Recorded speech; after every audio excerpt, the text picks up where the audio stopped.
अयोध्या नगरी एक बार फिर से अध्यात्म, श्रद्धा और भक्ति के महासागर में डूब गई है, जहां भगवान श्री राम के भव्य मंदिर में द्वितीय प्राण प्रतिष्ठा कार्यक्रम का आयोजन 3 जून से 5 जून तक किया गया। यह अवसर न केवल धार्मिक दृष्टिकोण से महत्वपूर्ण है, बल्कि सांस्कृतिक और राष्ट्रीय एकता का प्रतीक भी बन गया है। देश और विदेशों से आए लाखों श्रद्धालुओं की उपस्थिति ने यह स्पष्ट कर दिया है कि अयोध्या अब केवल एक तीर्थ नहीं, बल्कि एक वैश्विक आध्यात्मिक केंद्र बनता जा रहा है। अब आपके मन में एक सवाल होगा कि जब 22 जनवरी 2024 को भगवान श्री राम के मूर्ति की प्राण प्रतिष्ठा हो गई थी, तो यह द्वितीय प्राण प्रतिष्ठा समारोह क्या है और क्यों किया जा रहा है। दरअसल 22 जनवरी को भगवान श्री राम बालक राम के रूप में स्थापित किए गए थे। अब दूसरी प्राण प्रतिष्ठा में भगवान राम राजा राम के रूप में स्थापित किए गए हैं। मुख्यमंत्री योगी आदित्यनाथ भी राम मंदिर के प्रथम तल पर राम दरबार समेत अन्य विग्रहों के प्राण प्रतिष्ठा समारोह के साक्षी बने। उन्होंने राम दरबार की मूर्ति से आवरण हटाए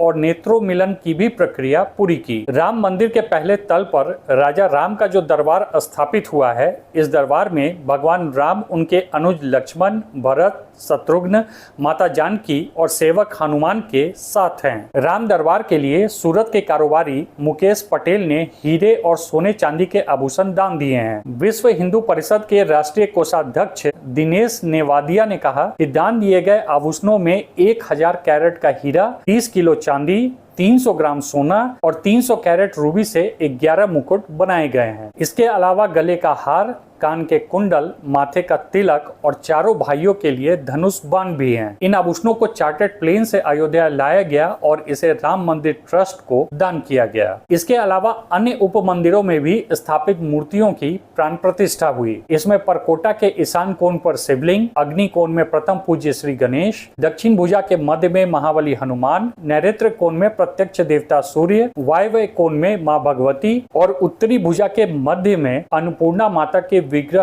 की भी प्रतिष्ठा की गई। पिछले साल रामलला की प्राण प्रतिष्ठा में जहां देश भर के बड़े कारोबारियों, फिल्म हस्तियों को आमंत्रित किया गया था, वहीं राम दरबार की प्राण प्रतिष्ठा में 350 लोगों को आमंत्रित किया गया। इसमें ज्यादातर ट्रस्ट के पदाधिकारी और साधु संत शामिल थे। दूसरी प्राण प्रतिष्ठा केवल एक धार्मिक अनुष्ठान नहीं था, यह उस अध्याय की पूर्णता थी जो सदियों से अधूरा था। मंदिर में अब नित्य नियम से पूजा, महाआरती, प्रवचन, भजन और सांस्कृतिक कार्यक्रम हो रहे हैं। अयोध्या एक बार फिर से त्रेता युग की दिव्यता को स्पर्श कर रही है। श्रद्धालु दूर दूर से आकर रामलला के दर्शन कर रहे हैं और भारत की सांस्कृतिक चेतना एक बार फिर से जागृत हो चुकी है।